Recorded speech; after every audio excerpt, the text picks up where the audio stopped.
So clearly, this particular course, although it can apply to any level of spiritual growth or anyone trying to manage their psycho-emotional states, was really developed with this idea that the pandemic has created an environment in which we're having to deal with a lot of emotional stress.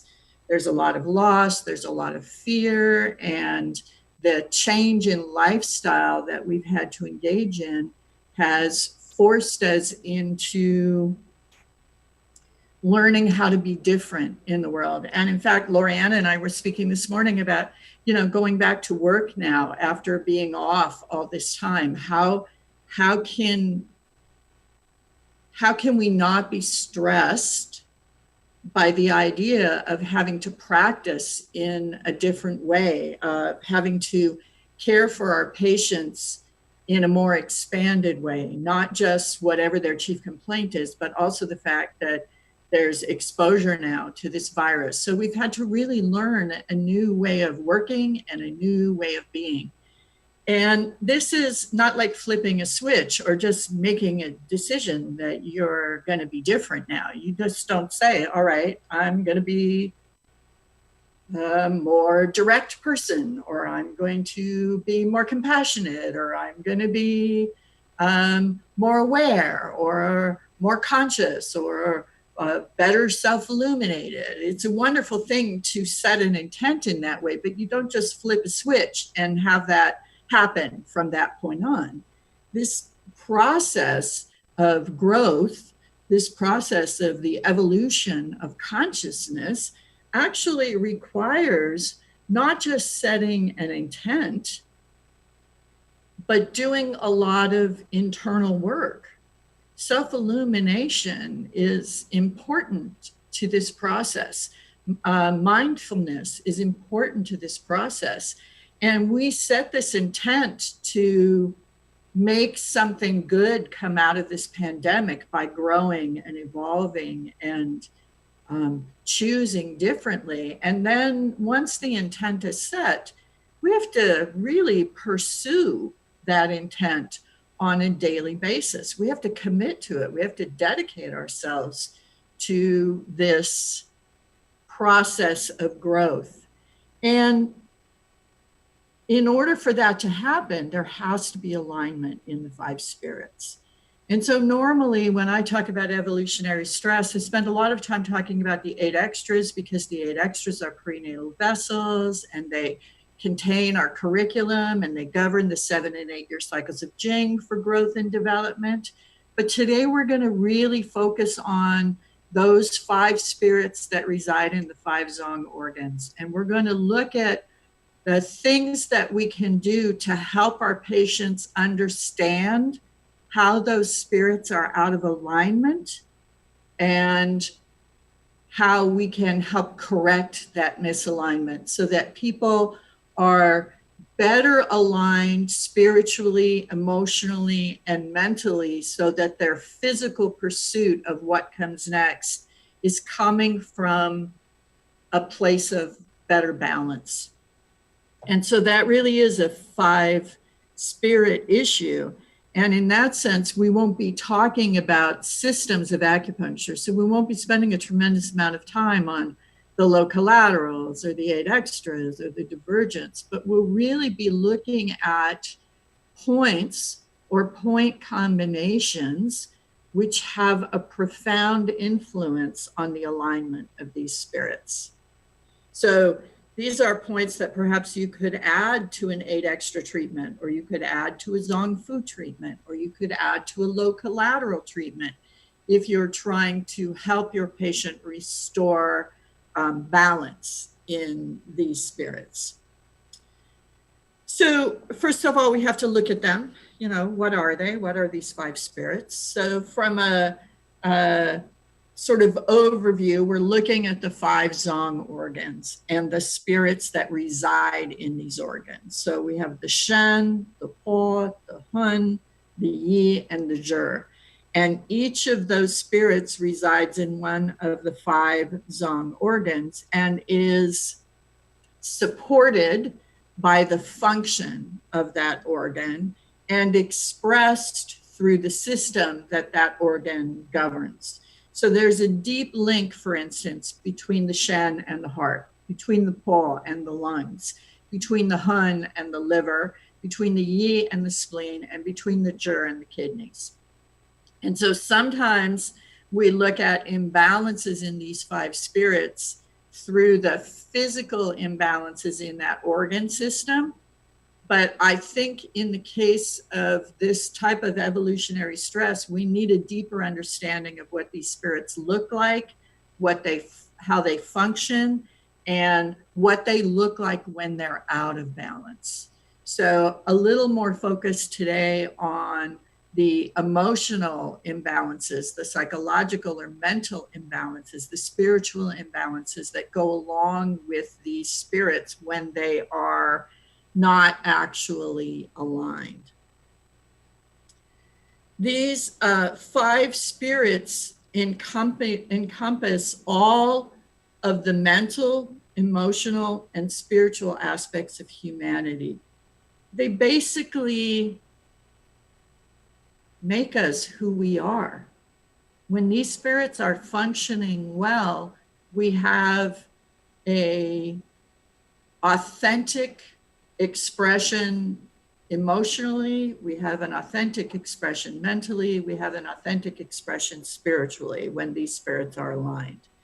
The alignment of these spirits helps us manifest our destiny. So many people during this pandemic are laying down to fate. They're disheartened by the tragedy, the loss, the stress, the fear that has come with this pandemic. And many people are very close to giving up. And that is absolutely an imbalance of the 5 spirits, because then that's a person who's sort of laying themselves down to whatever cards fate has dealt them and hasn't remembered that these 5 spirits empower us to play the cards in a way that we think will serve us and the world around us in powerful ways. So when we have this alignment in the 5 spirits, we can make choices. And the choices are made through conscious intention, which means they ignite the ability in us to actually pursue a life that is in alignment with our inborn potential, in alignment with the core of who we are, in alignment with what I have been known to call the unbroken place in us. They support the expression of that wholeness, of that inborn potential. And in that sense, they're a very important part of what makes us unique as individuals. You cannot talk about the 5 spirits without talking about the impact that emotions have on the 5 spirits. We know that emotions in Chinese medicine are considered to be etiologies of disease. They're called the 7 endogenous factors, right? These are ways of looking at emotions as a type of energy. So it is not the emotion itself that is dangerous or pathogenic, but the inability of the patient to keep that type of energy circulating well or releasing when it needs to be released that ends up causing diseases. And so we say that emotions that linger or that are so overwhelming that we cannot process them, we cannot keep them circulating, we cannot let them go, that these emotions are what cause disease. Also, we can see in the circulatory sort of component of this that sometimes we have attachments to certain emotions, and those attachments cause the emotions to linger. We also know that if we have a resistance to a certain emotion, then that emotion will also linger and become stagnated. For instance, there are some people who are very uncomfortable with anger. And so anytime they're presented with triggers for anger or experiences that regulate anger in some way, shape, or form, they will resist that anger. So they're not processing it. They're just refusing to acknowledge it. So it is sort of a form of denial to resist a certain emotional process.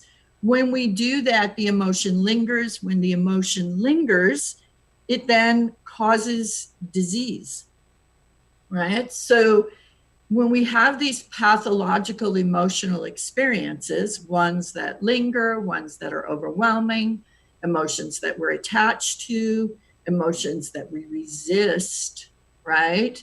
They can, in effect, possess us. And once they possess us, not only are we no longer being our authentic selves, but we're also draining our resources because we have lost our sovereignty to that emotional process. When that happens, your Shen is injured. And by your Shen, I don't just mean the Shen of your heart. I mean all 5 Shen are injured. Your chi becomes constrained. And once your chi becomes constrained, you are no longer processing. If you are not processing, you can't grow or change.